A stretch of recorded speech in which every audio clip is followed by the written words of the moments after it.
This fight with Poirier is trending bigger than the fight with you and Conor on pay-per-view. Imagine what you and Conor would do in another fight. Just saying. I'm just saying. Ну, свой пик он давно прошел. У каждого человека есть свой пик.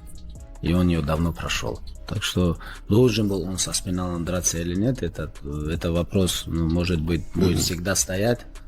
В данный момент, да, для меня Аспинал лучший тяжеловес мира. It is the undisputed heavyweight champion of the world, the pride of Wigan, the one and only Tommy Aspinall. Tommy Aspinall, Tommy Aspinall, Tommy, defending his undisputed gold, technically for the very first time against the pride of France, the French prince himself, Bon Gamin himself, the one and only Cyril Gane. These two have been going back and forth for the better part of 2, maybe 3 years. Well, this was the fight that we all thought was going to happen in Tom's official first title defense, and so it is in fact going to happen. Tom wanted to fight in Abu Dhabi. That was the sense that we got when he became undisputed champion. He didn't want to wait for New York. Let's be honest, the tax is a little better over there in Abu Dhabi compared to New York for an Englishman, for anyone, if we're being 100% honest. And so he wanted to be active. He wanted to fight in October. He wanted to fight in Abu Dhabi. It's closer to home, and so they oblige. And you'll recall a few weeks ago I said, it's looking like Magomed and Alex, October 4th. It's looking like Tom versus Cyril, October 25th. And it's looking like JDM versus Islam in New York. That would be the next pay-per-view. Now, that hasn't been officially announced. That hasn't been signed, sealed, and delivered. But at this point, I would be surprised, considering how the chips just fell earlier today. I would be surprised if it doesn't play out that way. So we're back to another story that's got nothing to do with what he's known for on the field or behind the bench. In his latest sit-down, he made some comments about Ilia Topuria that raised eyebrows, basically saying he's not buying what Ilia's selling. Илья Topuria может быть? Не, он хороший парень. Да. Пытается быть кем-то. Сразу же видно. Не, я не думаю. Интерес противостояний, стилей, там, бойцов, чемпионов, может быть. Но такого, знаешь, как нет. И Ислам тоже. Возможно. The whole Islam situation just went off the rails. Conor McGregor jumped on social media doing what he does best, loud, brash, and razor sharp. His tweets had everyone going absolutely wild. It was like watching someone flip a switch and suddenly we're transported back in time, like this old rivalry just woke up from hibernation. Before you know it, everyone's wondering if we're actually gonna see Conor and Khabib go at it again. The energy was insane. Social media went completely nuts with people posting reactions and memes left and right. This could be the spark that lights the fuse for another legendary promotional campaign. Then this old footage surfaces of Dana White having what looks like a serious conversation with Khabib, and you can tell Dana's doing everything he can to get him back in there. You could see the hunger in Dana's eyes, and honestly, who could blame him? This fight would break every record the UFC has. Fans went berserk when they saw this clip. Was Dana secretly orchestrating something behind the scenes to make this happen? The speculation just kept getting louder and louder. This fight with Poirier is trending bigger than the fight with you and Conor on pay-per-view. Imagine what you and Conor would do in another fight. Just saying. I'm just saying. Both Daniel Cormier and Chael Sonnen got the same question about whether Khabib walked away too early, and their answer was immediate, without hesitation, yes. They both felt like Khabib stepped away right when he was hitting his absolute prime. There were so many fights left on the table, so much potential just sitting there. If anything, he was getting better with each performance. DC talked about how sharp Khabib's fight IQ was, while Chael mentioned how rare it is to see someone retire at that level. These weren't just casual observers either. These guys understand the sport from every angle. Too soon. I thought Khabib could have been fighting today, and there's a chance, because I mean, Islam is a bit of an extension of who he was. But to know them is to know that when his dad passed, it took a lot away from him. And so when he decided, I'm going to do something different, you know, mom's like, hey, you and your father started this journey together. I don't want you to do it without him. If he made that promise, I knew it was over. And I will tell you this, when the UFC started to negotiate with Khabib, they started adding zeros and commas and bigger checks and Conor Part 2. The UFC missed it. That wasn't the number they needed to change. The number they needed to change was the 155-pound weight class to 170-pound weight class. You would have gone Khabib versus Conor too. It wasn't that he didn't want to fight and he didn't want to fight Conor. I don't believe that. He didn't want to beat the scale anymore. And that's the one thing that the company did miss. He retired too early. Dana opened up about this in another interview recently. He said he's always respected Khabib's choice, but there's always been this feeling that there was more left in the tank. Dana made it clear that the door would always be open if Khabib ever changed his mind. But here's the reality. As much as Dana might want it, Khabib seems laser focused on building up his fighters, especially Islam Makhachev, who's got this huge fight coming up. His whole world revolves around his team now. He's not chasing personal glory anymore. He's become this coach who pushes his guys to their breaking point, demanding nothing short of excellence from each of them. You don't hear him talking about what he accomplished. He's building that legacy through the people he's training. Считаю, что Мадалена самый сложный соперник в исламской карьере. Это мое мнение. Ни Чарльз, никто. Ни один из этих бойцов. И даже не Илья, если бы это бой был бы. Ну, мое личное мнение, во-первых, Мадалена 2 раза больше, чем Илья. Сопоставим. Илья. Он 2 раза больше. Он выше, больше, ноги помощнее, корпус, бокс не хуже. И грэпплинг, он возится очень хорошо, если вы смотрели. Для меня, если я например, буду готовить Ислама против Илья или Мадалины, для меня больше будет волновать. Demetrius Johnson, who knows a thing or two about greatness, said Khabib might be the most demanding coach in the game right now. He talked about how Khabib pushes his entire camp in ways that would break most fighters. This goes way beyond just physical conditioning, though that's definitely part of it. We're talking about strict mental discipline, structured routines, and constant psychological preparation. Khabib expects his fighters to be perfect. I think we drilled after that, and then the next day they came back and it was even a longer grind session. I'm like, you guys do this every single day? He goes, yes, brother, for 8 weeks. Sacrifices. You want to be the best? I'm like, nah, I don't want to be the best. I'm done with that shit. Y'all can have it.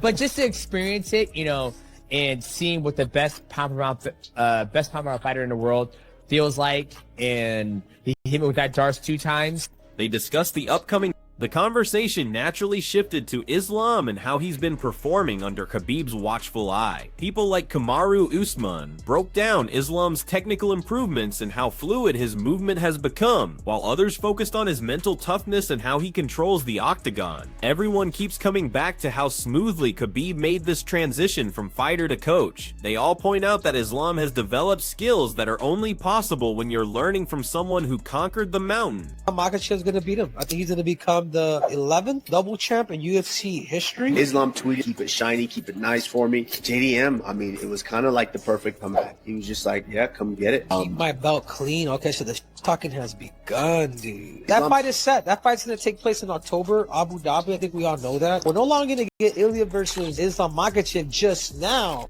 But then Khabib dropped a bomb when he shared his thoughts on Jon Jones. He said Jones was past his prime, and that comment hit like a lightning bolt. Let's be honest, Jones hasn't been active lately, and that statement split people right down the middle. Some folks nodded in agreement, pointing to his age and all the wear and tear. Others fired back, insisting that Khabib was way off base, and that Jones still has that special something. Either way, his comment lit up every social media platform. Ну, свой пик он давно прошел. У каждого человека есть свой пик, и он ее давно прошел. Так что должен был он с Аспиналом драться или нет, это вопрос, может быть, будет всегда стоять. В данный момент, да, для меня Аспинал лучший тяжеловес мира. Jones didn't stay quiet for long. He came back swinging, saying he still wanted to fight Tom Aspinall, and specifically mentioned wanting it on some massive White House card. That sounds absolutely insane, but Jones seemed dead serious about it. He talked about how badly he wanted that particular matchup. A fight between him and Aspinall on such a huge stage had fans losing their minds. It would be dangerous, exciting, and everything fight fans dream about, though plenty of people question whether it could actually happen.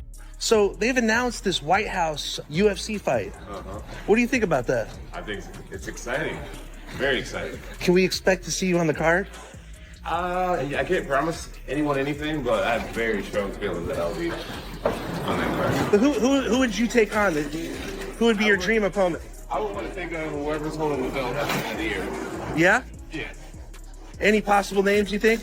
Well, no, I mean, as of right now, the champion is Tom Aspinall, but we'll see who's the champion at the end of the year. And I feel like it'd be only fitting to have an American guy fight for the championship that night. But Dana White crushed those dreams pretty quickly. In his own interview, he said it just wasn't gonna work. He explained that Jones represented too much risk without enough reward. The long layoffs, the injuries, all the question marks. It just didn't add up. Dana wasn't willing to bet a major event on a fight he couldn't completely trust. When Dana speaks with that kind of finality, you know the decision is already locked in. Someone mentioned that they'd be willing to fight whoever holds the title at that point. But would you be comfortable with him potentially coming back and winning that belt again, knowing you might have to face him? It's not even enjoyable to think about. About him winning the belt, I mean, I felt about him. I can't risk putting him in big positions in a big spot and have something go wrong. Fair enough. Yeah, especially When DC was pressed on this, he didn't completely side with Dana, but he understood the logic. Cormier recognizes Jon's incredible talent, but he's also realistic about where things stand right now. Jones isn't the same person who dominated for all those years. Still, DC made it clear that nobody can erase what Jones accomplished in his career. Love him or hate him, Jon's spot in history is untouchable, but that doesn't mean the UFC should roll the dice on him right now. I saw Jon Jones is back in the testing pool. Yes. Talking about going on the White House card. Yes. I think with his extensive criminal record, the Secret Service will let him on the White House grounds. That's such a good question. That's actually a good question. Well, we always have to pass background checks when Trump's there and he got the fight, so I'd imagine he will be. And I gotta be honest with you. All right, so listen. All right. No disrespect to anyone here. I love you guys so much. You can go to the White House and I'm positive you'll win, right? But if we really need an American to win, right, gotta kind of send Jon Jones, don't we? I mean, seriously, I don't want to do it. I don't like him, but it's like, if we need an American to win, don't we just send the guy that always wins? Yeah, no, he's going. And he said, if you ain't cheating, you ain't trying. And nobody tries harder than me. Are you sure Jon Jones doesn't try a little harder than I do? Oh, no. It's close. The situation is definitely heating up. Chael Sonnen also weighed in and he was completely on board with Dana's thinking. He said the UFC needs to focus on building tomorrow's superstars instead of dwelling on yesterday's champions. He gave props to the decision to support Aspinall, saying that putting him in these big-time fights is absolutely the right move. Chael didn't hold back. He believes the sport's future belongs to the new generation, not the old guard, seasoned pros. Dana White for saying, I can't have Jon Jones on the White House card. If I was Tom Aspinall, I was like, he's not worthy to fight me. He's not worthy. Yeah. You just retired. You need to work your way back up and get a title shot. I hear Dana's point on not letting Jon Jones in the fucking White House, 100%. Absolutely hear his point. I get it. You know what I mean? You don't want the first lady getting a black eye. So, weave, Melania, weave. With the UFC fighting the White House, I bet you they'll put ice on Tom Aspinall. Concurs. They're already putting together new matchups for Tom Aspinall. Quite a lot, actually. You won't find Jon Jones mentioned anywhere in those conversations. You can clearly see the direction they're heading. The undisputed heavyweight champion of the world, the pride of Wigan, the one and only Tommy Aspinall. Tommy Aspinall, Tommy Aspinall, Tommy, defending his undisputed gold, technically for the very first time against the pride of France, the French prince himself, Bon Gamin himself, the one and only Cyril Gane. These two have been going back and forth for the better part of 2, maybe 3 years. Well, this was the fight that we all thought was going to happen in Tom's official first title defense, and so it is in fact going to happen. Tom wanted to fight in Abu Dhabi. That was the sense that we got when he became undisputed champion. He didn't want to wait for New York. Let's be honest, the tax is a little better over there in Abu Dhabi compared to New York for an Englishman, for anyone, if we're being 100% honest. And so he wanted to be active. He wanted to fight in October. He wanted to fight in Abu Dhabi. It's closer to home. and so they obliged. And you'll recall a few weeks ago I said it's looking like Magomed and Alex, October 4th. It's looking like Tom versus Cyril, October 25th, and it's looking like JDM versus Islam in New York. That would be the next pay-per-view. Now, that hasn't been officially announced. That hasn't been signed, sealed, and delivered. But at this point, I would be surprised, considering how the chips just fell earlier today. I would be surprised if it doesn't play out. Tom Aspinall was asked what he thought about this whole mess. He kept his cool completely, no trash talk, no attempts to create unnecessary beef. He just said he was ready for whatever comes his way. He believes in what he can do, and he's prepared for any major opportunity that presents itself. As someone holding championship gold, that confidence seems completely justified. Fans respect that approach. It's a big part of why people are drawn to him. I better be careful, apparently. Yeah. I think I match up pretty well against him. I think I'm equally as fast as him. I move equally as well. The difference is I can grapple. I've got a lot of power. And I think that's pretty undeniable at this stage of my career. I've got a lot of knockouts on my record, mate. I have to touch you once, and I wasn't even throwing heavy tonight. I thought it was going to be a 5-rounder. I didn't mean to knock him out. I was pretty sure that that was going to be a 5-round fight tonight, and just takes one shot, mate, at heavyweight, especially with me throwing. This being added still more to the hype. Someone made a statement saying they completely believe Tom would beat anyone put in front of him, including all the legends. This person has tremendous faith in Aspinall's abilities, and when someone with that kind of credibility gives such a strong endorsement, everyone pays attention. It's obvious that Tom is climbing the ranks fast, and he's got support from the biggest names in the business. Take people down. He's done jiu-jitsu since he was about 15 years old. His dad is going to be on his case, and that's an absolute fact, saying, hey, you're not messing with this guy. Take him down, show him what you can do, show the world your grappling capability. Remember, Cyril Gane turned Francis Ngannou into a wrestler, okay? So he's a very, very credible threat on the feet. But of course, I do fancy Tom Aspinall to get the...